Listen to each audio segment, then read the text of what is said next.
Oroth Amilchama du Rav Kook. Et grâce à Rav Ackerman, on développe chaque fois ce thème-là. Et bien sûr, on remercie Menachem Bregeger d'avoir traduit en français.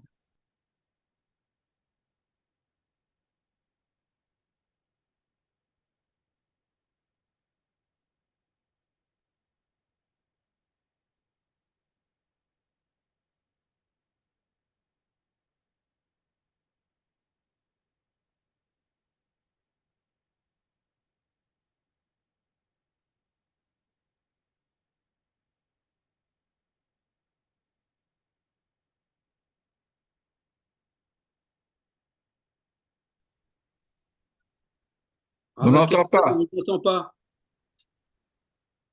On ne vous entend pas, Rav. Rav Ackerman, on ne t'entend pas du tout.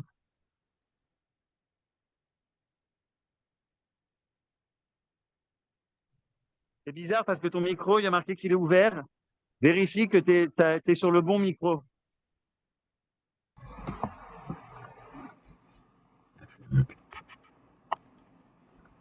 Est-ce que maintenant vous m'entendez? Voilà, super. Mais vous ne me voyez pas? Non. Voilà, on ne peut pas avoir les deux ensemble, voir et entendre. Tov Rega, il faut que je fasse certaines vérifications alors. Ah ben oui, voilà. Maintenant vous me voyez? Oui, On te voit et on t'entend. on voit, on entend. Je trouve que c'est une moins bonne qualité, mais tant pis, c'est pas grave. Il vaut mieux ça que ne pas entendre. D'accord. Alors, donc, comme je disais tout à l'heure, Leinu Nishmat, avant de commencer, on consacre notre étude non pas uniquement pour le plaisir d'étudier, mais pour des choses importantes. Leinu Nishmato, Venikmat Damo Shel Yosef Avner, Akadosh Avner Ben Eliezer Rachel Durat, et aussi, du coup, le Nikmat Damam Shel Kol HaChayalim, הגיבורים שנפלו במלחמתנו ושל כל הנרצחים השם ייקום דמם. Et on dit aussi le ניצחון צבאנו, צבא עם ישראל ומדינת ישראל נגד אויבינו, ולשמירה על כל חיילינו, ולרפואת הנפש ורפואת הגוף לכל הפצועים ולכל הנפגעים במלחמה זו, לפדיון כל החטופים והשבויים בעזה ברחמים גדולים, ולשמירה עליהם. טוב, donc aujourd'hui, comme on le dit chaque fois, c'est pour bien mettre les pendules à l'heure et savoir pourquoi est-ce qu'on étudie et qu'est-ce qu'on étudie et pourquoi on l'étudie. Alors, comme tu as dit, Johan, Bezrat Hashem, on est à la Piska 9, c'est le deuxième cours, et après cela, on finira avec la 10e, et après la 10e, on viendra à la première. Donc, je vais rappeler brièvement ce qu'on avait déjà vu à propos de la 9e Piska, puisqu'on est dans le deuxième cours, sur le 9e paragraphe de Oroth Hamilchama, des Lumières de la guerre du Rav Kook. Et on va maintenant, aujourd'hui, le lire et l'étudier profondément en lui-même. Alors, pour rappeler, quel est le point de départ de Rav Kook qu'il ne faut pas perdre de vue, parce que ce que Rav Kook pouvait dire il y a 110 ans, puisqu'il a écrit ça environ en 1914, au 15-16, c'est-à-dire il y a plus ou moins 110 ans, et on pourrait dire est décuplé de notre temps au niveau de la véracité de ce qu'il dit. C'est-à-dire que c'est pas qu'il a dit quelque chose à l'époque et qu'aujourd'hui s'est dépassé, au contraire, c'est encore plus actuel que de son temps. Alors, quelle est la base de tout? C'est la constatation du fait que ce qu'avait décrit le Rav Kook dans la 8e Piska, c'est que les guerres mondiales sont le signe de la chute de l'Occident. Maintenant, on en avait déjà parlé, ça ne veut pas dire qu'effectivement l'Occident est complètement tombé, mais dans une lecture du processus, l'Occident est en fin d'histoire, en décadence, il a terminé son histoire, même s'il vit toujours, et là se pose un problème très important, c'est le problème du vacuum, du vide, c'est-à-dire que comme la nature a horreur du vide, et que Hachem a promis qu'il n'y aura pas d'autre civilisation qui remplacera la civilisation de l'Occident, et d'ailleurs, de ce point de vue-là, le Maharal le rajoute de l'Orient, c'est-à-dire oriental, je parle des musulmans et des chrétiens, c'est-à-dire que quand ces deux civilisations vont arriver en fin d'histoire, maintenant, la civilisation musulmane ne se considère pas en fin d'histoire, l'occidental non plus, mais ils ont certaines, on pourrait dire certaines forces et énergies que n'a pas l'Occident, mais d'après nous, les deux termineront ensemble, mais ce qui est très important, c'est qu'il n'y a pas d'autre, il n'y a pas encore un empire qui va les suivre. Celui qui vient après, c'est la civilisation d'Israël, la civilisation messianique. Donc le Rav Kook, en tant que responsable, nous dit, puisque tu vois que la civilisation occidentale est en train de terminer sa carrière, et je le vois par l'autodestruction des deux guerres mondiales, à ce moment-là, il y a ici un appel extrêmement important et urgent à la civilisation hébraïque, c'est-à-dire à l'État d'Israël, on pourrait dire, et aux Juifs qui sont en Israël, parce que les autres, en fait, ils ne sont pas en train de faire l'histoire, ils sont encore indexés au monde occidental pour l'instant, même s'ils nous aident, mais ils font pas partie du processus d'histoire du peuple juif en tant que processus messianique, de Géoula et d'alternative, de proposition d'alternative au monde occidental. Donc, nous qui sommes ici, en fin de compte, on est appelés à proposer l'alternative. Pas à nous, c'est-à-dire on ne parle pas du sionisme interne, c'est-à-dire le peuple juif qui revient sur sa terre et qui reconstruit sa terre, mais par rapport au monde entier, il y a ici un appel à être fidèle, on pourrait dire, à notre destin historique, qui est celui de proposer une alternative, une nouvelle alternative à ce qui est en train de disparaître. Voilà. Ça, c'est le point essentiel du Mahamar de Rav Kook, et c'est pour ça que je vous ai dit que si c'était vrai il y a 110 ans, c'est encore plus vrai aujourd'hui. Parce qu'à l'époque, il n'y avait pas d'État d'Israël, il n'y avait pas la Startup Nation, il n'y avait pas 7 millions de Juifs qui habitaient ici, etc., etc. Il n'y avait pas toute la Torah qu'il y a ici en Israël et toutes ces personnes extraordinaires. Donc, le Rav Kook, en fait, il ne pouvait que prêcher dans le désert, puisqu'il y avait en gros personne qui ne comprenait ou qui était prêt à envisager ce que le Rav Kook disait. Donc la plupart des Juifs à cette époque étaient complètement sceptiques par rapport à ce que le Rav Kook disait. Par contre, aujourd'hui, 110 ans après, bien entendu, on a beaucoup plus d'éléments pour accepter, comprendre et intégrer le message, l'appel, la Kriya Gdola, le grand appel du Rav Kook qui est ici. Alors, je voudrais rajouter, ça c'est le résumé de ce qu'on a vu la semaine dernière, bien entendu en quelques minutes. Et je voudrais rajouter 2 points essentiels qui vont nous faire, ou 3 points essentiels qui vont nous faire démarrer. Alors pour ça, on va quand même relire depuis le début. L'édifice du monde qui s'effondre actuellement sous les violents assauts d'une épée sanglante appelle à la construction de la nation d'Israël. Ça, c'est ce que j'ai dit jusqu'à maintenant. Donc, vous comprenez, c'est-à-dire il y a un appel. La construction de la nation et le dévoilement de son esprit sont une seule et même chose, absolument indissociable de la reconstruction du monde en décomposition. Donc, jusqu'à ce point-là, ce que nous dit le Rav Kook, que sionisme national et sionisme messianique universel sont des choses qui vont ensemble.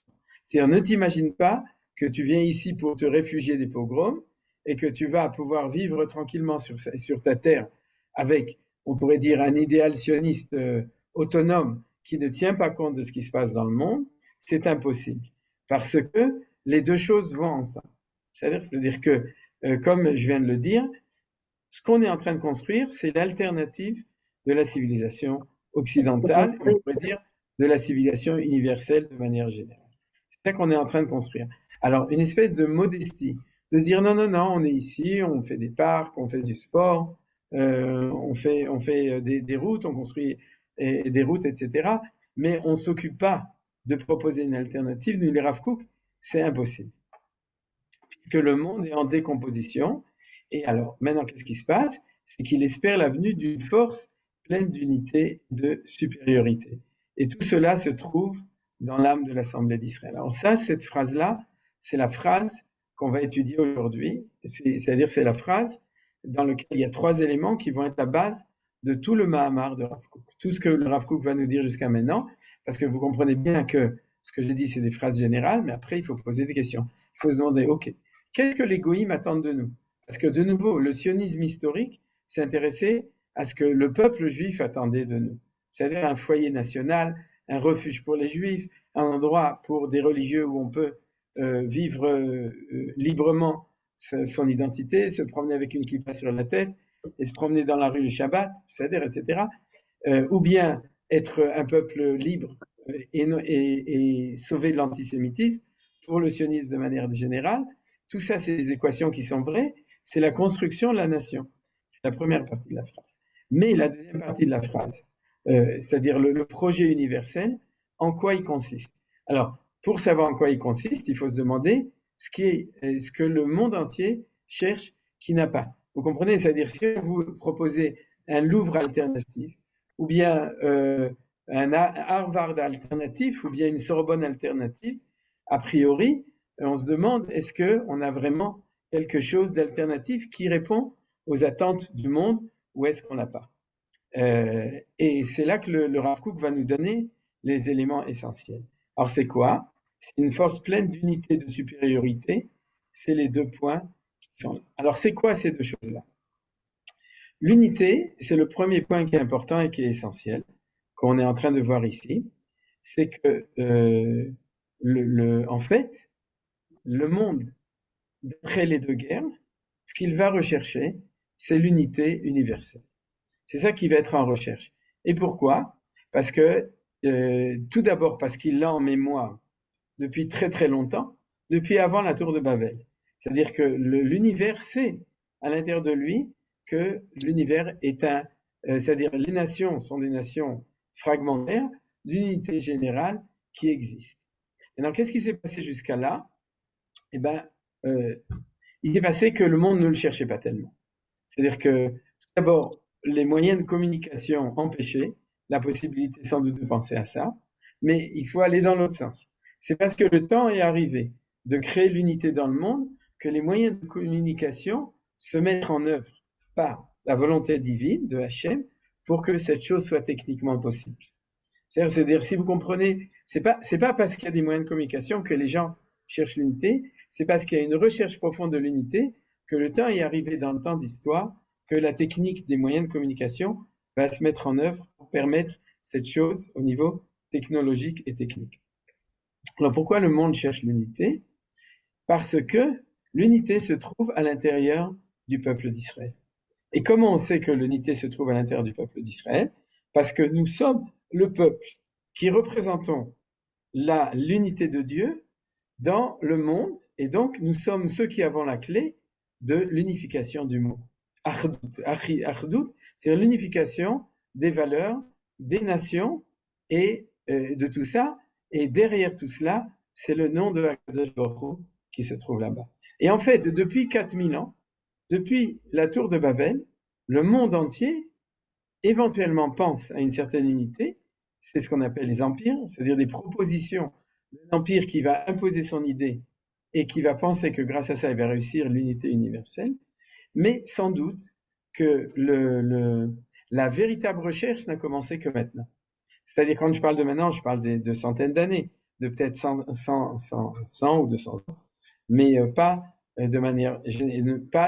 Avant, il n'y avait pas cette volonté de manière aussi intensive, c'est-à-dire que intense.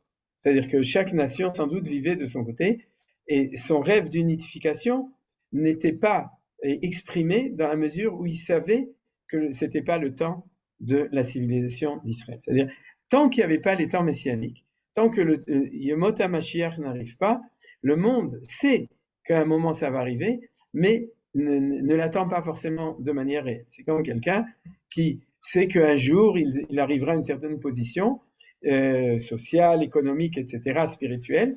Il sait qu'il n'est pas encore arrivé, alors il n'y a pas de tension pour y arriver. Par contre, quand on arrive au temps messianique, c'est-à-dire le temps de la civilisation d'Israël, le monde est impatient du coup de réaliser le projet qui est le projet d'Israël d'unification du monde. Vous m'avez suivi. Et ça, tout ça, c'est marqué dans le mot qui est marqué ici, une force pleine d'unité. Alors pourquoi je vous dis ça? Parce que c'est ce qui s'est passé. C'est après la Première Guerre mondiale, le monde a fondé la Société des Nations, la SDN. Après la Deuxième Guerre mondiale, le monde a fondé l'ONU, c'est-à-dire l'ONU, le c'est-à-dire, et plus que ça, aujourd'hui, on parle, dans tout ce qu'on parle, on parle d'un kfar global, d'un village global, de la globalisation, etc., de l'interconnexion de tous les gens, et de manière réelle, ça se fait. Et de manière réelle, aujourd'hui, de plus en plus, tout le monde a accès de manière mondiale à tout, par l'Internet, entre autres, c'est la grande révolution technologique qui a fait ça. On est tous nés avant l'Internet, c'est-à-dire tous ceux qui sont là. Je ne parle pas de tous les gens qui en potentiel, mais ici, on a tous connu une période, moi qui suis peut-être pas le plus âgé de tout le monde, je me souviens que quand j'étais jeune, pour moi, par exemple, j'avais des timbres et je voyais des pays dans le monde, mais c'était Tu n'as pas mangé Bassari? non, et Pas mangé Bassari, n'est-ce pas? c'était quelque chose de tout à fait lointain, c'est-à-dire c'est des contrées où, sauf pour des gens qui avaient les moyens ou des aventuriers, c'était des choses qui étaient impensables. On avait des photos, mais c'était vraiment, vraiment très, très loin. Alors qu'aujourd'hui, tout le monde a accès à tout partout. Alors, tout ça, ça va ensemble. C'est-à-dire les Nations Unies, la Société des Nations, l'internationalisation, l'Internet, les pensées économiques et politiques de globalisation, etc. Tout ça, ça va ensemble. Seulement, quel est le problème de tout ça? Le problème de tout ça, c'est que, en fin de compte, c'est des tentatives de trouver l'unité, mais qui ne vont pas à la bonne adresse, c'est-à-dire que c'est Israël qui va donner le projet d'unité du monde, d'unification. C'est-à-dire, en gros, d'ici 1 an ou 2, l'ONU, il sera à Jérusalem. C'est-à-dire, il sera à Jérusalem. Les représentants de l'ONU ne parleront pas en anglais, ils parleront en hébreu, puisque c'est, comme dit Manitou, le Lachon HaKodesh. C'est le langage de la sainteté, et la sainteté, c'est l'unité, et ils auront traduction simultanée dans toutes les langues. Mais c'est Kimitzion Tetze Torah Dvar Hashem Yerushalem, c'est-à-dire que le principe d'unité générale sortira d'ici. Alors, le problème essentiel du Rav Kook, c'est pas les nations. C'est-à-dire, c'est le fait que le peuple juif n'est pas prêt à relever le défi de son identité. C'est-à-dire, il est prêt ou à continuer à se conduire en religieux comme c'était avant, faire semblant que rien n'a changé, ou bien il est prêt à devenir sioniste, un État sioniste national, mais il n'est pas prêt à relever le véritable défi de quelque chose qui est au-dessus.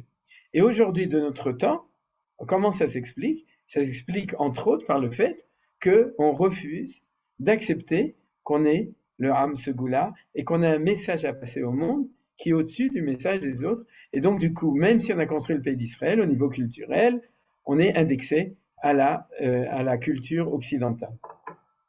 Être indexé à la culture occidentale, c'est penser que le temps n'est pas encore venu de proposer une alternative, et c'est surtout, si vous voulez, ne pas accepter la grandeur de notre nation. C'est une fausse modestie de se dire, non, on veut être, comme disait Herzl, a priori, bien que Herzl avait une vision sûrement beaucoup plus grande, comme l'expliquent les historiens qui expliquent Herzl comme il faut, mais la phrase est que le jour où on sera un peuple comme tous les peuples, c'est-à-dire cette liot am que chola amim, d'être un peuple comme tous les peuples, c'est quelque chose qui est grave, d'après le Rav Kook.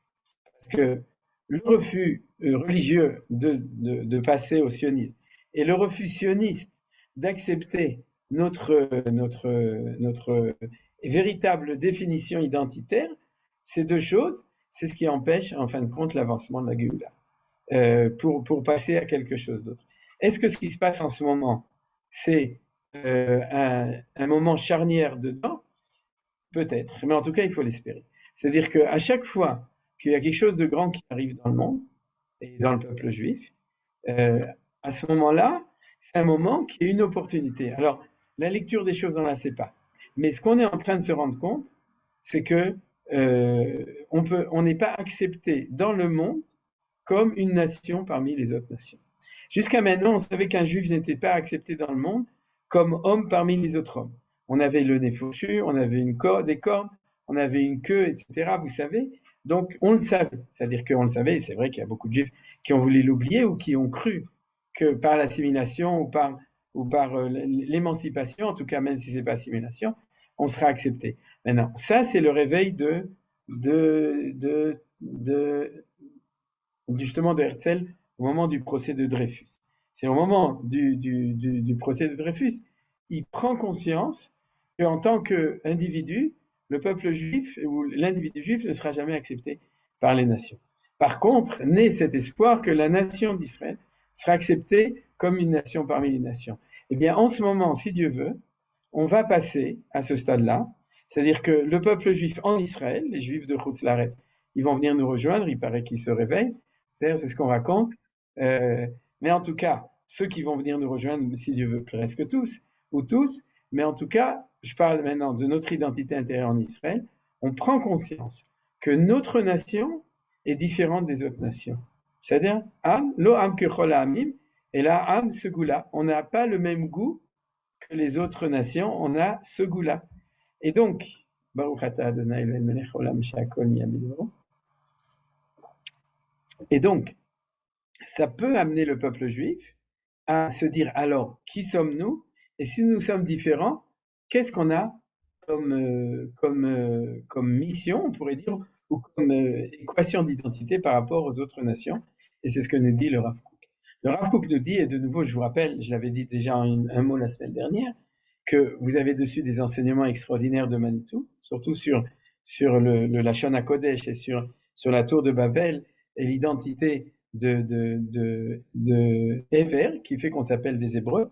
On s'appelle des Hébreux parce que nous sommes le seul peuple qui a gardé la tradition du principe unificateur de toutes les nations. C'est-à-dire chaque nation, il y a 70 nations, vous savez, aujourd'hui à l'ONU, il y a un tout petit peu plus, parce que les 70 nations sont 70 cultures fondamentales, 70 civilisations fondamentales, mais il y a dedans des sous-nations, comme la France, d'ailleurs même en France, si par exemple la France était une des 70 nations, mais en France vous avez les Bretons, les Basques, etc., les gens du Sud, vous avez tout ça qui sont des... De même qu'il y a 600 000 Neshamot dans le peuple juif, et actuellement il y a 20 fois plus en gros de juifs dans le monde. Donc comment c'est possible? C'est qu'il y a 600 000 Neshamot fondamentales. Et il y a aussi 70 qui sont descendus en Égypte, dans la paracha de la semaine dernière, on les a vus 70. Mais c'est des familles, alors c'est la même chose, il y a 70 familles des nations, et il y a le peuple d'Israël, le peuple hébreu, ivri, qui est le peuple hébreu, c'est celui qui va pouvoir donner la clé de la tente des nations. C'est ça qui est incroyable. C'est-à-dire que depuis 1914-18, d'ailleurs, j'ai pas parlé du communisme, mais le communisme est aussi un exemple prolétaire de tous les pays, unissez-vous, d'une des expressions ratées de cette recherche que le monde connaît, qu'à partir de maintenant, le temps est arrivé de Geulat Israël. Donc, puisque le temps est arrivé, on veut absolument trouver l'équation d'unification du monde entier. Et en fait, tant que nous n'aurons pas réussi à leur proposer le véritable programme d'unification du monde entier, par l'identité d'Israël et par le Ata Echad Veshimcha Echad Umika Amcha Israël Goy Echad Baaretz, c'est-à-dire l'essence de Dieu qui est une, le nom de Dieu qui est un, et le peuple juif qui est dans l'équation d'unité. Alors, tant qu'on n'aura pas réussi, alors le monde continuera à chercher, et je dirais plus loin, continuera à nous en vouloir de ne pas lui donner ce qu'il est en attente d'avoir. Comme disait Manitou à propos de Yosef, c'est que la frustration de la femme de Poutifar, c'est qu'elle croyait qu'elle pourrait avoir l'identité de Yosef, c'est-à-dire en tant qu'hébreu, Ishivri Anochi, c'est-à-dire, et qu'il ne lui donne qu'un habit. C'est-à-dire qu'il lui donne pas parce que c'est pas ce qu'il fallait faire, bien entendu, dans ce cas-là. Mais ici, quand on revient chez nous, c'est cette frustration théorique parce que le monde attend qu'on puisse lui donner cette chose-là. Voilà. Ça, c'est le point essentiel de ce qui se trouve dans ce mot d'une force pleine d'unité. Et le Rav Kook va revenir dessus dans la suite. C'est-à-dire que maintenant, vous avez compris. Maintenant, de nouveau, si on prend cette comparaison entre tous les autres projets d'unité, et Dieu sait combien d'autres projets risquent d'émerger tant qu'on n'aura pas proposé le nôtre, parce qu'on aura honte, peur ou timidité de savoir qu'on est un peuple élu et pas un peuple comme tous les autres peuples, qu'on arrêtera d'être, laïque, vouloir être comme tout le monde, etc. Tant qu'on ne se réveillera pas à ce goût-là, on ne sait pas combien il y aura encore d'ismes, d'idéologies qui vont apparaître, qui vont proposer des alternatives, puisque le temps est arrivé de cela. Alors, quelle va être la différence entre tous? Elle est très simple. C'est la notion de supériorité. C'est quoi supériorité? On avait parlé la semaine dernière avec Menachem.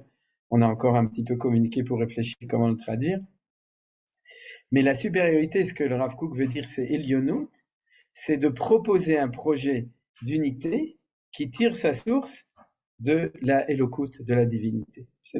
C'est-à-dire que c'est pas un projet d'unité qui va être technique comme l'Internet, qui va être linguistique comme l'anglais, qui va être économique, matérialiste comme le communisme, ou qui va être politique comme l'ONU, c'est-à-dire c'est toutes sortes on pourrait dire d'alternatives, mais il va être divin, c'est-à-dire qu'il va présenter la seule possibilité d'unité véritable, celle qui est basée sur le fait que Akadosh Baruch Hu Echad, que Akadosh Baruch Hu est un. Et comme Hachem Echad, ou Shmo Echad et son nom est un, alors l'unité du monde qui va se relier à ça va pouvoir trouver ce qu'il espère, l'espérance du monde à l'intérieur de ça. Et c'est ça qui est à l'intérieur, qui se trouve dans le mode de supériorité. Maintenant, on a un troisième mot, c'est que tout cela se trouve dans l'âme de l'Assemblée d'Israël. Ça, c'est le troisième principe que le Rav Kook va nous dire. Premièrement, unité. Deuxièmement, lien avec Elionut, la Rouchaniout, avec la Elokut, avec la divinité. Et le troisième, c'est que il faut pas aller à la fac ou à la yeshiva pour l'apprendre. C'est-à-dire, il faut aller à la yeshiva, c'est mieux parce que ça permet de ce qu'on appelle l'otzi min hakoach et la poire. C'est-à-dire de sortir ce qui est en potentiel dans la réalité. Mais le potentiel, c'est que ça se trouve à l'intérieur de l'âme de l'Assemblée d'Israël. C'est-à-dire que si on est en bonne santé, comme apparemment ce qui est en train de se passer un petit peu, ou peut-être beaucoup, c'est-à-dire de se nettoyer, à ce moment-là, c'est à l'intérieur de la neshama du peuple juif que les goïms vont trouver cette divinité qui est traduite dans l'unité. C'est-à-dire que c'est à l'intérieur de nous. Où on est appelé à quoi? On est appelé à regarder, faire une introspection. Vous savez qu'il y a beaucoup de gens qui pensent à l'intérieur de nous, il y a du mal, et que si on veut être bien, il faut imposer des choses extérieures. On en avait déjà parlé à d'autres occasions de la notion du fait qu'il y a une tiviout, c'est-à-dire qu'il y a une nature intérieure du peuple juif qui est divine. C'est-à-dire, par exemple, Rav Rav Uri Cherki a écrit un livre entier, il l'a sorti aussi en français, si mes souvenirs sont bons, l'année dernière, sur le Kodesh HaTivi, sur la sainteté qui est au niveau naturel. C'est pas qu'elle est dans la nature, hein. Faut pas aller se promener dans la nature pour la trouver, on peut aussi, mais quand on parle de Tiviout, ça veut dire que lorsqu'on vient en Israël, à ce moment-là, on reconstitue la nation, et lorsque la nation se reconstitue, alors c'est à l'intérieur de la nation, dans son intérieur naturel, dans sa neshama en fait, que va se trouver cette chose-là, et c'est ça que les goïms vont attendre et chercher chez nous. C'est neshama? C'est le mot neshama, l'âme? Oui, c'est ce que je dis. C'est pas le neshama. nefesh, hein? Non, oui, mais quand je parle de neshama, je ne suis pas rentré dans les détails, mais je parle de la neshama aklalit, c'est-à-dire qu'en fin de compte, quelque chose qui ne peut apparaître que lorsqu'on revient chez nous. C'est-à-dire que revenir en Eretz Israël, c'est réunir tous les individus et faire qu'il y ait une neshama aklalit qui rentre dans ce corps collectif. C'est-à-dire, c'est ça la différence. C'est-à-dire que tant qu'on est en exil, chacun a sa propre neshama. Quand on revient en Israël, imaginez que chaque juif, c'est une cellule, c'est-à-dire, et que l'état, c'est l'interconnexion entre toutes les cellules, c'est-à-dire l'état dans le sens grand du terme, c'est-à-dire la nation qui se reconstitue, c'est-à-dire on est interconnecté avec tout le monde, et à ce moment-là, il y a la neshama qui s'appelle Knesset Israël ou la Shrina, qui apparaît à l'intérieur de nous, et c'est à l'intérieur de ça que se trouve ce que le monde entier attend. C'est-à-dire, c'est ça le point essentiel. Alors, j'ai dit le mot essentiel, le mot qui est important pour ça, c'est la notion de Shrina. C'est-à-dire, qu'est-ce que c'est la Shrina? C'est la présence divine dans le monde.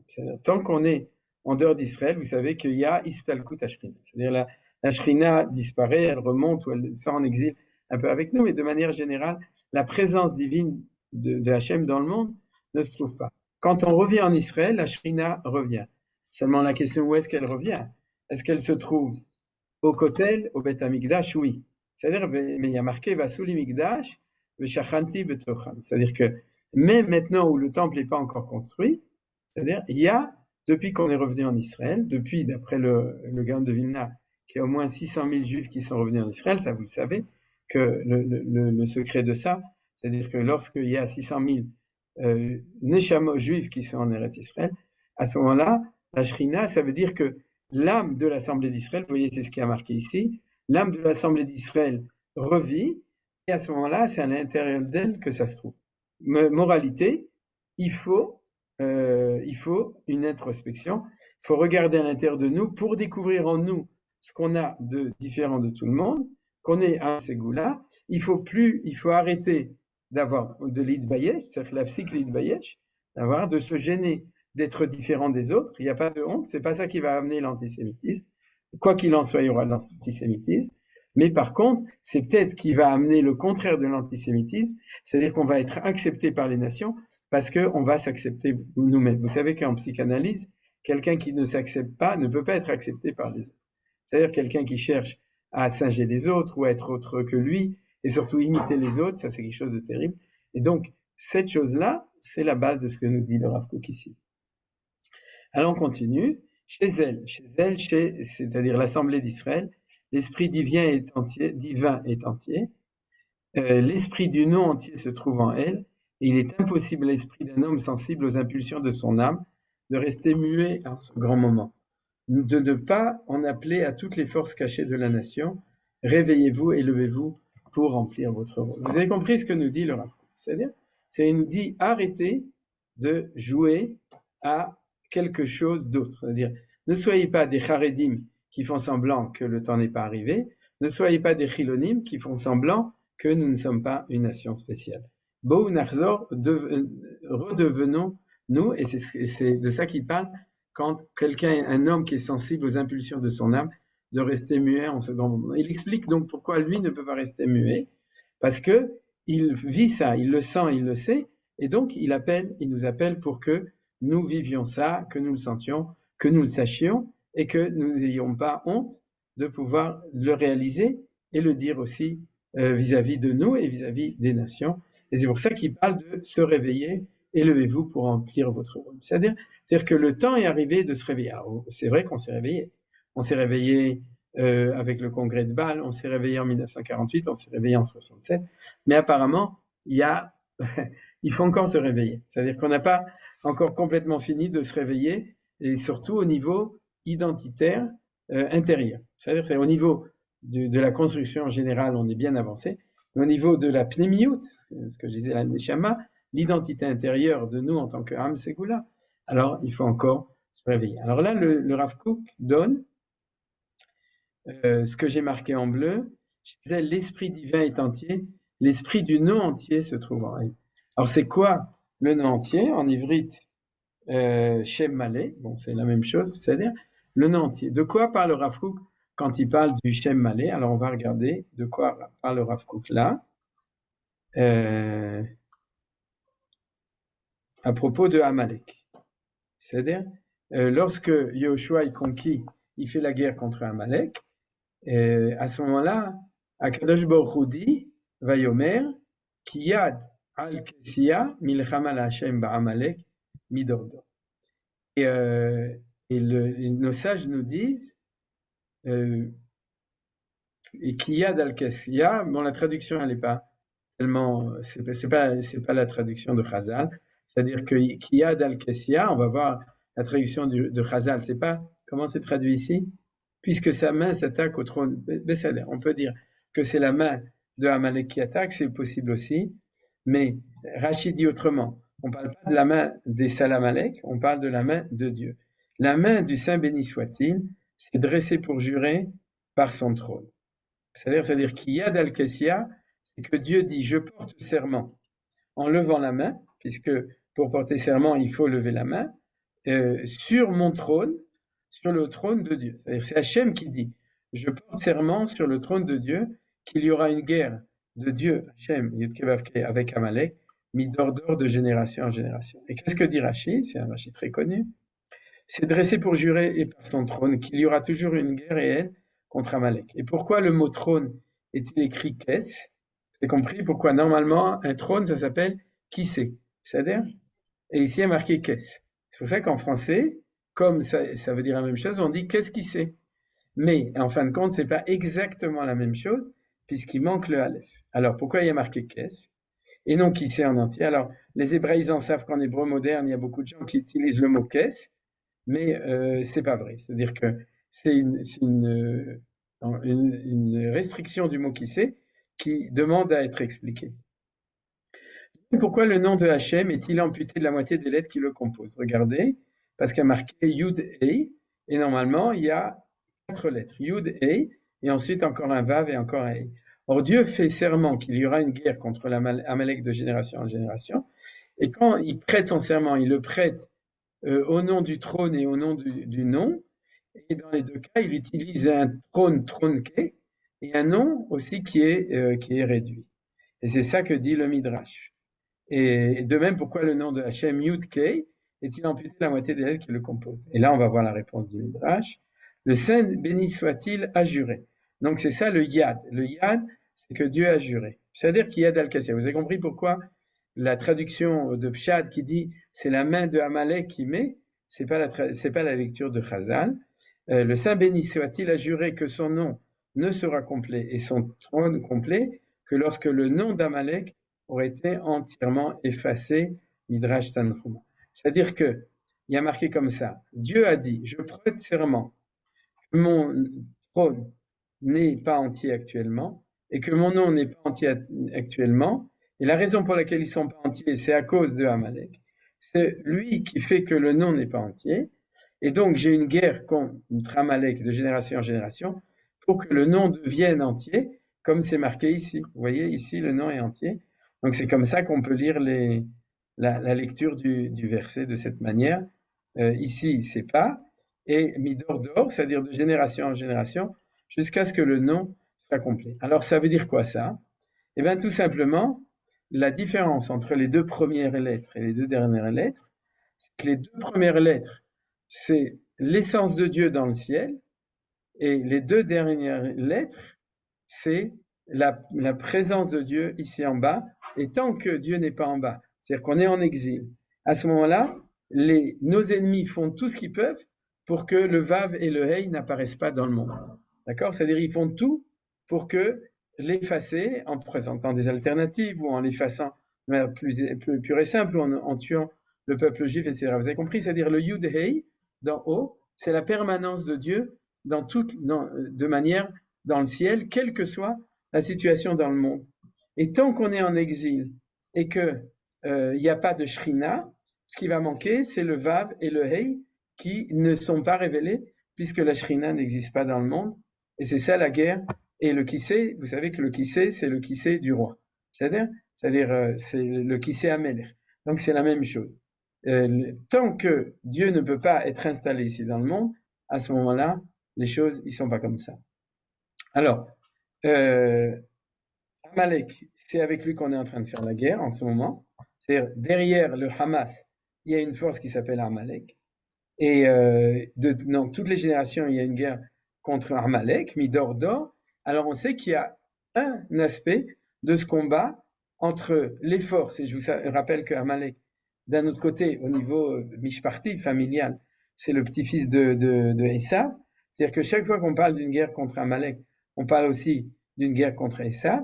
Donc, lorsque Esav va disparaître, à ce moment-là, il va y avoir la guerre contre Amalek, où il y en a eu, il y en a, et Bezrat Hashem, c'est fini.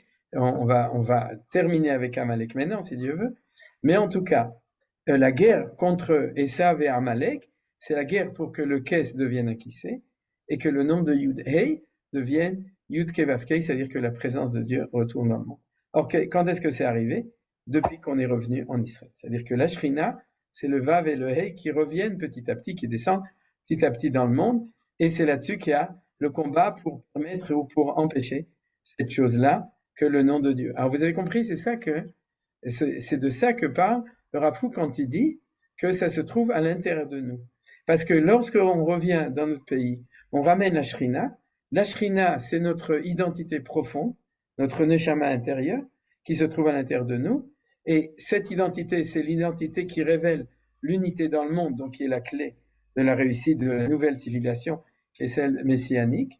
Et bien entendu, il y a un combat contre ça. Et ce combat, chaque fois qu'il est fait, c'est un sale Amalek qui se met qui s'habille dans une civilisation. Ça pouvait être la Perse au moment d'Aman, ça pouvait être l'Allemagne, ou c'était l'Allemagne au moment du nazisme, et actuellement, c'est dans le monde islamique, parce qu'il n'y a pas que le Hamas, il y a aussi l'Iran, etc., qui sont derrière. Alors regardez, on va voir la suite. C'est quand il aura effacé son nom, c'est-à-dire le nom d'Amalek, c'est pour ça qu'il y a marqué Timchet Zecher Amalek, que le sien sera complet. C'est-à-dire que le nom de Dieu sera complet et son trône complet. Comme il est écrit, l'ennemi est détruit, il est en ruine pour toujours. Hein, c'est un beau passage, ça me rappelle quelque chose à Gaza. Il s'agit de Amalek dont il écrit, et sa fureur, il la garde pour toujours. Evrato. Et il est écrit aussi, tu as détruit les ennemis, leur souvenir a péri, suivi de, et Hachem demeurera toujours. Où le nom de Hachem est écrit au complet, et il établit son trône pour la justice, c'est alors que son trône sera complet. Bon, il faudrait reprendre les versets en hébreu, mais comme on n'est pas dans l'étude de ce passage, mais on est dans l'étude du Rav Kook, donc il faut savoir que Rashi amène des psukim qui montrent que lorsque Amalek sera détruit, et Edom, d'ailleurs parce qu'il amène des psukim sur Edom, dans Amos, etc. Donc, lorsque ça arrivera, à ce moment-là, le nom de Dieu sera complet, et le trône de Dieu sera complet. Et à ce moment-là, c'est ce qui est en train d'arriver en ce moment. Et c'est ça que Rav Kook nous dit en 2 mots sur le fait que quand on revient en Israël, on est en train de ramener le Vavei, c'est-à-dire on est en train de compléter le nom de Hakadosh Baruch Hu. Alors vous comprenez, c'est pas du sionisme de tomates ou de Merkava, de tank, oui, Merkava, oui, pas seulement. C'est-à-dire tout ça, c'est très très important, mais derrière tout ça, ce qui est en train de se passer, c'est que le nom de Hachem est en train de réapparaître dans le monde. Or, ce nom, c'est le nom de l'unification du monde, c'est-à-dire qui est révélé dans le monde. Alors, quand est-ce qu'on prie pour ça? Je vous le signale, parce que du coup, on aura halakha le maaseh, c'est quand on dit Yehei Shmei Rabba Mevorach Le'olam Ulolmei Almaya. C'est-à-dire, quand on dit ça, c'est pour ça qu'il faut le dire fort. Vous savez qu'il y a une halakha que quand on dit Kaddish, il faut dire cette phrase Bechol Kocho, avec toute sa force. Vous vous souvenez de ça dans la halakha? Et c'est la phrase centrale du Kaddish. Et Bezrat Hashem, on étudiera peut-être aussi le sens du Kaddish dans le cours sur la Tfila de guerre en ce moment, quand on aura fini avec le Tachanoun et les autres sujets. Mais on fera aussi le Kaddish, parce que le Kaddish c'est très important. Regardez, un des commentaires dit comme ça. Yeh, que soit Shem Yudkei, le nom de Yudkei, c'est-à-dire que c'est un des qui l'explique comme ça. Rabba, Shalem, qui deviennent complets, du coup, il sera mevorach, le olam ou le me'almaya. C'est-à-dire que, en fait, en fin de compte, c'est ça qu'on peut voir dans cette étude, c'est que tous ceux qui s'attaquent à Israël, ils s'attaquent au nom de Hakadosh Baruch Hu et au qui c'est à la présence de Hakadosh Baruch Hu dans le monde. C'est-à-dire, et quand ils s'attaquent à l'État d'Israël, ils s'attaquent à la plénitude du nom de Dieu. Et lorsqu'on se bat contre eux, alors on est en train de révéler le Shem Hashem Betor dans les nations. C'est ce qu'on dit Yitgadal Vitkadash Shem Rabba. Shem Yudkei Rabba, c'est-à-dire qu'il soit sanctifié aux yeux de toutes les nations parce qu'il se révèle au moment où on le ramène dans le monde. C'est-à-dire, et c'est ce qu'on est en train de faire au niveau de la guerre, mais bien entendu, il faut compléter ça au niveau rouchani. Alors, on continue dans le texte. Voilà, c'est là. Chez elle, l'esprit divin est entier. L'esprit du nom entier se trouve en elle. Vous avez compris, ça c'est le chidouche que nous dit le Rav Kook. C'est que quand on vient en Eretz Israël, alors l'esprit du nom entier se trouve à l'intérieur d'Israël. C'est-à-dire, quand les goïms nous regardent, ils voient en nous Shem Hashem. Et il nous dit, mais alors pourquoi vous ne le dites pas?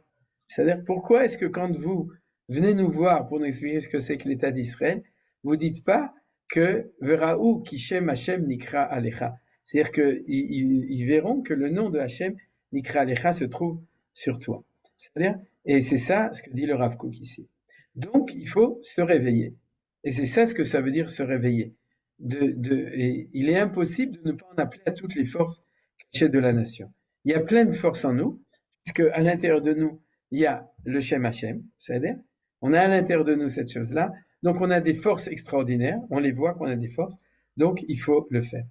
Et c'est ça qui dit, réveillez-vous et levez-vous pour remplir votre rôle. Alors on va tout à l'heure regarder aussi les psukim, le pasuk de Ishaïa ou de Isaïe, chapitre 60, verset 1, dont le Rav Kook a fait référence ici.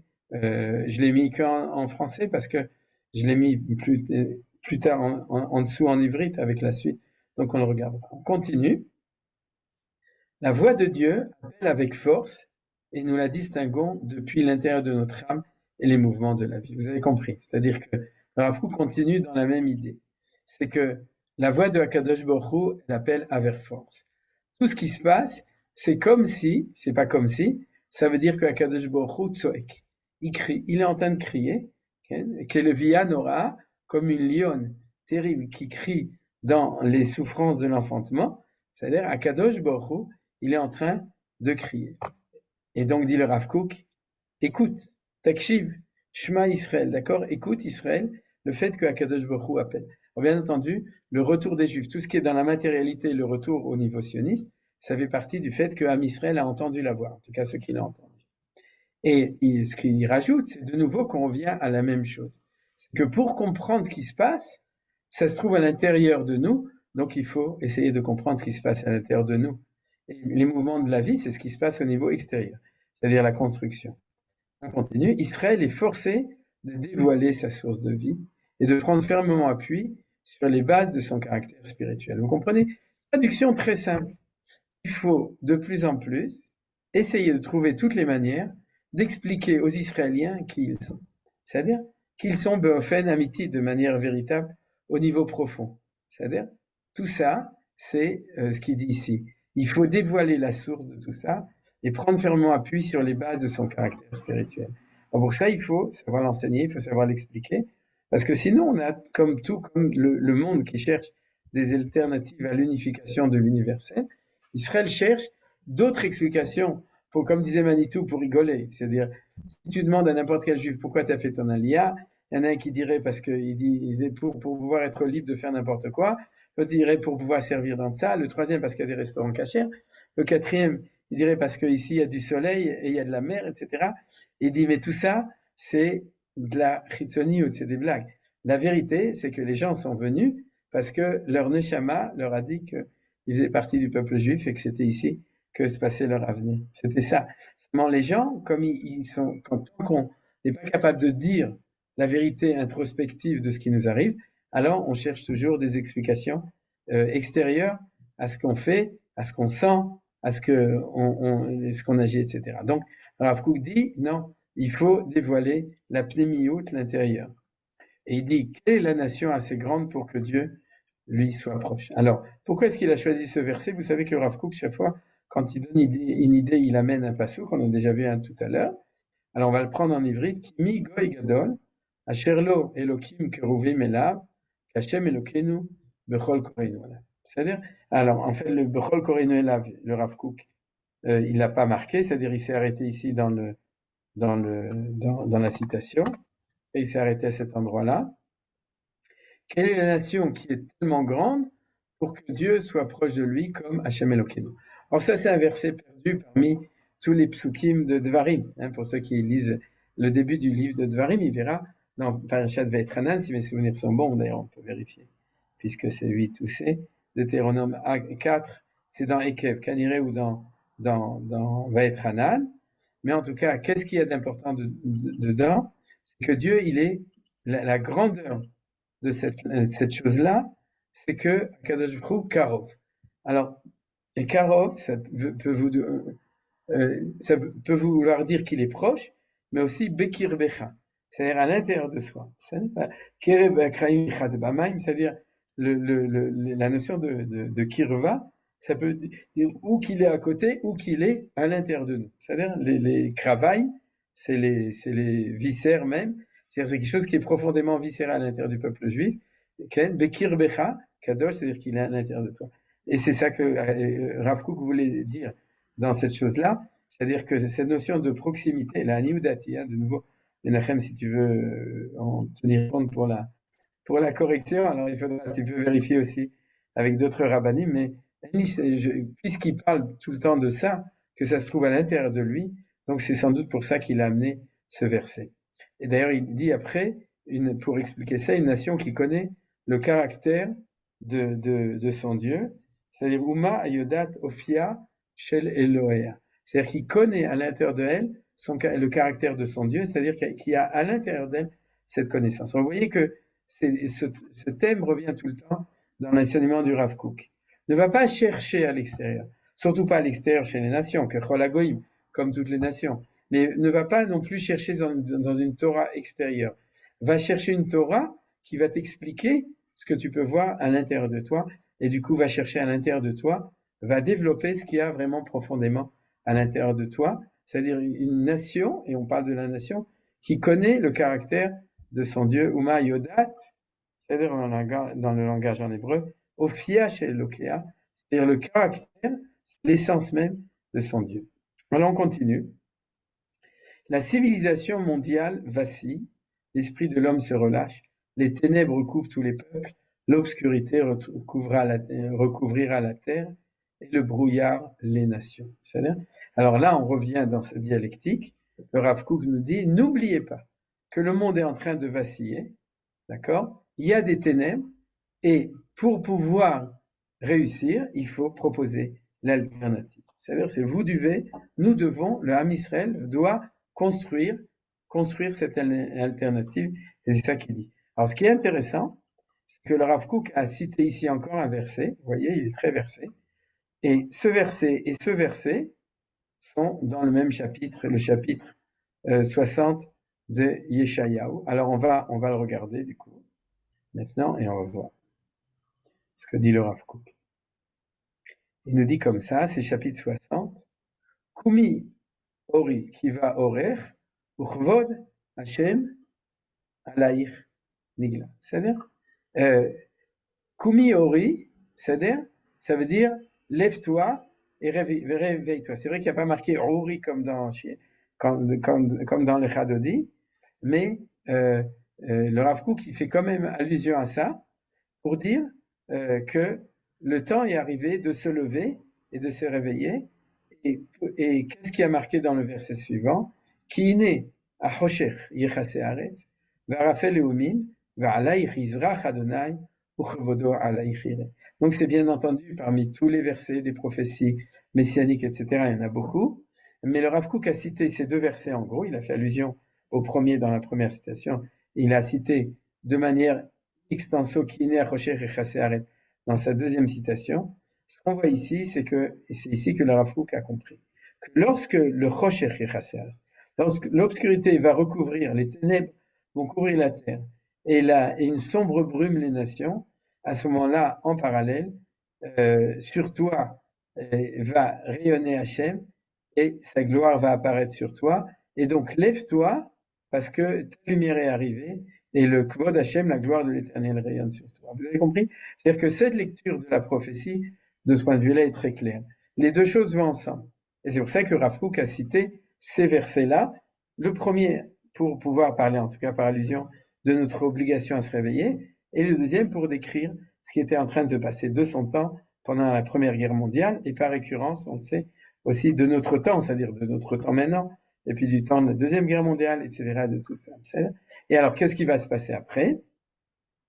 Valchou goïm le horer, ou melachim le nogazakher. C'est-à-dire que les goïms, au lieu d'aller à la lumière de leurs universités, de leur civilisation, etc., à ce moment-là, vu qu'ils sont à la recherche d'une alternative, ils vont se rendre compte qu'ils sont dans l'obscurantisme ou l'obscurité, et que c'est pas nous qui sommes dans l'obscurantisme et l'obscurité, mais c'est nous qui sommes la lumière qu'ils cherchent et qu'ils attendent, et c'est de ça que parle Yeshayahu. C'est-à-dire, Valchou goïm le horer, ou melachim le nogazarer. C'est-à-dire, alors, le troisième point extraordinaire, c'est ce que disait le Rav Kook, c'est que ça va en même temps que le sionisme. C'est-à-dire,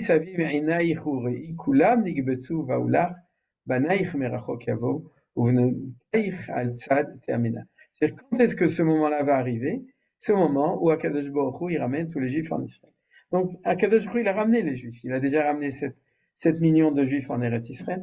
Donc, il n'y a pas de doute que le verset 4 est en train de se réaliser de manière réelle, effective. Donc, du coup, on est appelé à se réveiller pour que les goïms nous suivent, pour que les melachim soient éclairés par notre éclat, et pour qu'on puisse proposer, par la brillance de ça, la présence de Hachem et notre présence pour proposer une alternative. Astiri venahart. À ce moment-là, tu verras venahart et tu vas venir. Ou pachad rachav levaver. Qui a fait alaïch amoniam chel goïm yavulach. C'est en fin de compte, tu vas avoir peur, vous voyez, ou pachad qui a fait ammonium, parce que tout le monde va vouloir venir. Là, ça va être un petit peu embêtant. C'est-à-dire, après, il y a une description, mais on va s'arrêter là dans la lecture. Vous pourrez lire de par vous-même la suite du périple de Ishaïaou, puisque comme je vous ai montré, c'est là que le Rav Kook a trouvé les références à l'idée qu'il veut donner. Mais là, je voudrais de nouveau insister sur le fait, l'eau les là. C'est-à-dire que vous avez vu, et vous savez de quoi on a peur? On a peur de prendre conscience de notre grandeur. Et à cause de ça, on cherche d'autres solutions, socialisme, libéralisme, démocratisme, etc. Toutes ces choses-là. C'est-à-dire qu'on cherche éperdument, quand je dis on, c'est pas nous personnellement, mais les Israéliens, le peuple d'Israël cherche éperdument d'autres solutions parce que surtout, ne nous dis pas que tu es vraiment quelqu'un de différent, que le peuple juif est différent. Alors essayons encore une fois et encore une fois de faire semblant qu'on est comme tout le monde. Et cette notion de pachad levafer, c'est-à-dire de ne pas être capable d'accepter, c'est comme n'importe qui se rend compte un jour qu'il a une vocation, mais cette vocation sur ses épaules, c'est quelque chose d'énorme. Et du coup, non, c'est pas moi, je sais pas jouer du piano, ou je sais pas, je suis pas un bon militaire, ou je suis pas un bon ingénieur, ou je suis pas un bon Talmid Chacham, laisse tomber, je vais vendre des saucisses, des merguez. C'est beaucoup plus simple. Non. Ce que nous dit le Navi, lève-toi, réveille-toi, comprends que le temps est arrivé, que le temps de civilisation est arrivé, l'obscurité a recouvert les nations, et n'aie pas peur d'accepter ta vocation. C'est ça qu'il dit. Alors on continue. L'heure est arrivée. Voilà. Nachon Igi Azman, c'est ce que dit le Rav Kook, l'heure est arrivée. La lumière du monde, la lumière du Dieu de vérité, la lumière du Dieu d'Israël qui se dévoile au moyen de son peuple, le peuple de miracle doit se révéler à la conscience. Parce qu'il se trouve dans l'inconscient, dans le refoulé inconscient du peuple juif, mais surtout on ne veut pas en parler. Alors le Rav Kook dit, c'est la halot la moudaout. Il faut le révéler dans la conscience des choses, parce que Igi Azman, le temps est arrivé. Il y a un temps pour tout. Il y avait un temps de galoute, il y avait un temps de sortie d'Égypte, et il y a un temps maintenant. Et la conscience doit venir de l'intérieur de la nation d'Israël pour qu'elle reconnaisse l'unité de ses forces, pour qu'elle reconnaisse le divin qui habite à Shochenba. C'est-à-dire les mots, et on va terminer ici. Vous voyez que apparemment le Rav Kook reprend les idées, mais c'est pour ça qu'au début du cours, je vous ai montré ces points essentiels, et c'est vrai que le Rav Kook insiste pour dire réveille-toi, le temps est arrivé, prends conscience, amène à la conscience, sache que cette prise de conscience ne peut venir que de l'intérieur, elle ne peut pas venir des livres, elle ne peut pas venir des autres, elle ne peut venir que de l'intérieur. Et pourquoi? Parce que l'unité de ces forces, vous avez reconnu, c'est le principe d'unité, parce que le divin l'habite. C'est en hébreu Ashochenba, et c'est la notion de Shrina. C'est-à-dire la notion de Shrina, elle est à l'intérieur de nous, on le voit, on le sait, et du coup, on doit se réveiller pour pouvoir accepter notre condition et l'exprimer à nos yeux, dans notre cœur, aux yeux du monde entier. C'était une étude assez messianique, vous avez vu, assez fort, mais bien entendu, il est totalement d'actualité, comme je vous avais livré cette analyse. C'est-à-dire que actuellement, on est en point d'interrogation de l'identité juive nationale. C'est fini. On n'est plus en point d'interrogation d'identité juive individuelle, ça c'était avant quand on était en galoute, et on a remis en question cette idée qu'on pouvait être comme tout le monde et accepté par la Société des Nations, ou par l'ONU, ou par les nations. En tant que quelqu'un qui serait comme tout le monde, il y a une crise dessus, et ce texte est extraordinaire pour nous éveiller à la phase suivante, si Dieu veut, d'une vraie tchouva du peuple juif, de prendre conscience de ça. Et Bezrat Hashem, que les choses se réalisent. Alors, vous êtes, si vous voulez poser des questions, on a quelques minutes. Merci beaucoup. Toda Rabba, Beruchati. Toda Rabba. Super. Merci beaucoup. Amen.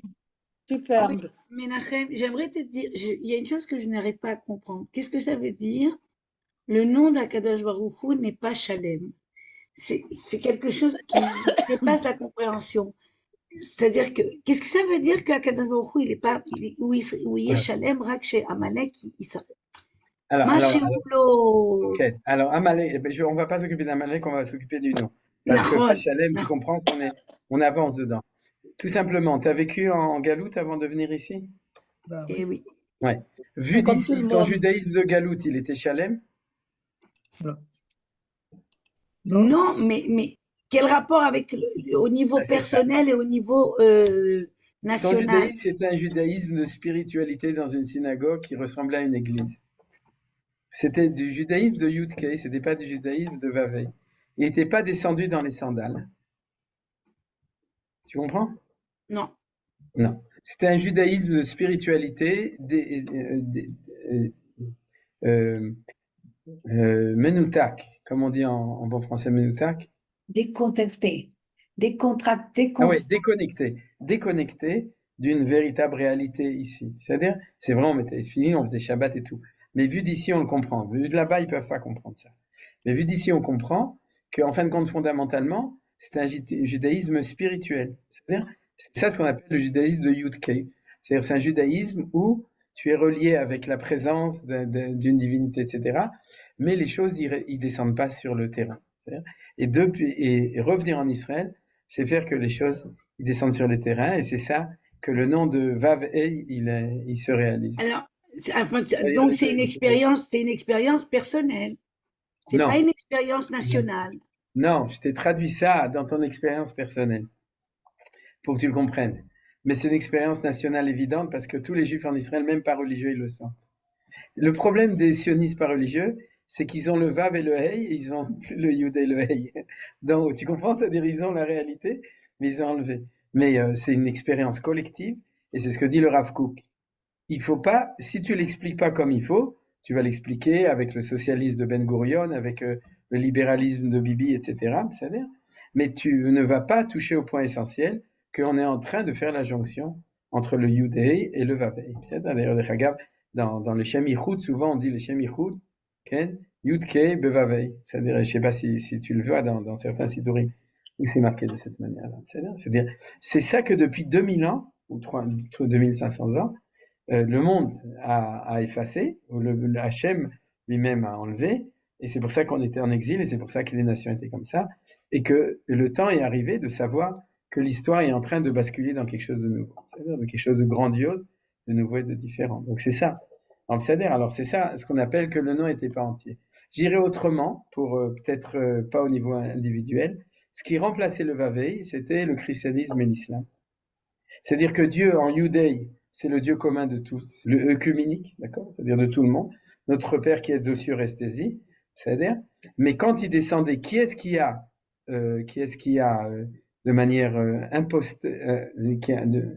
tant qu'imposteur, a présenté le Vav et le Hey dans le monde, c'est les chrétiens et les musulmans. Or, c'est pas ça, la présence de Dieu dans le monde. C'est-à-dire, il y avait une usurpation de la fin du monde. C'est mieux. C'est-à-dire, à l'Imkavé, il y a encore d'autres manières d'expliquer les choses, mais j'espère que de cette manière, les choses y sont claires. Encore une question? Oui, je voulais Ouais. demander, avant que le projet ne se réalise, est-ce qu'il faut attendre qu'il y ait une tchouva de tous les Bnei Israël? Ça, c'est une question. Et la deuxième, quand ça va se réaliser, pour que ça se réalise, qui sera notre porte-parole? Le gouvernement, des Sanhédrines, je ne sais pas. Alors, c'est pas qu'il faut attendre qu'il y ait une tchouva, c'est que la tchouva, elle va se faire de plus en plus. Mais de nouveau, une fois j'ai raconté cette histoire. Une fois avec mes parents, on était allés aux États-Unis, on avait rencontré des cousins, ma mère qui était des chassidim, dans un petit village Square qui est à côté de New York, où être à Square ou être en Pologne il y a 200 ans, c'est la même chose. Comme il disait, à part celui qui amène le postier, personne ne rentre ici, et donc on se croirait. Il avait dit, si tu laisses, il avait dit à mes parents, laissez votre fils chez moi, et comme ça, il aura la même tête que son grand-père. Et ma mère avait répondu, moi, je veux qu'il ait la tête de son petit-fils et pas de son grand-père. Alors pourquoi je dis cette chose-là? On va pas faire tchouva dans le sens qu'on va pas revenir à un judaïsme d'avant.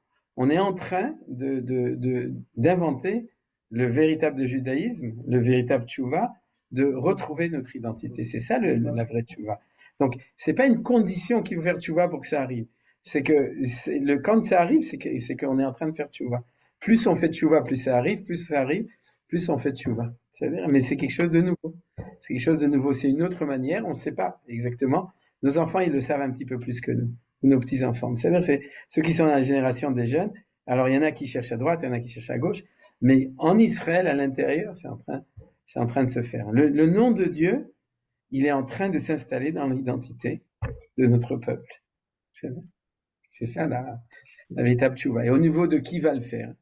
Alors ça, on ne sait pas. C'est-à-dire que, en fin de compte, il y aura un Mashiach ben David, mais peut-être qu'il y aura une démocratie, etc. La Knesset, ça va devenir le Sanhedrin, ça c'est évident, puisque Anche Knesset Agdola, les 120, c'est le Sanhedrin. Mais ça va se faire. C'est-à-dire que on essaye de savoir comment ça va se faire, mais on ne sait pas exactement. On avance. Merci beaucoup. Simcha Rabba. Autre שאלה? אז אם אין Merci שאלות, beaucoup, Menachem. parce que je Merci, dois partir. super. Merci René. D'accord, à bientôt, Bezrat Hashem. Super. Allez, Laila Tov. C'est le Bonsoir. fils de ta mère. C'est pas peu dire. C'est pour ça que j'ai toujours prié à l'office. D'accord. Yofi Todaraba. Elle nous manque, hein?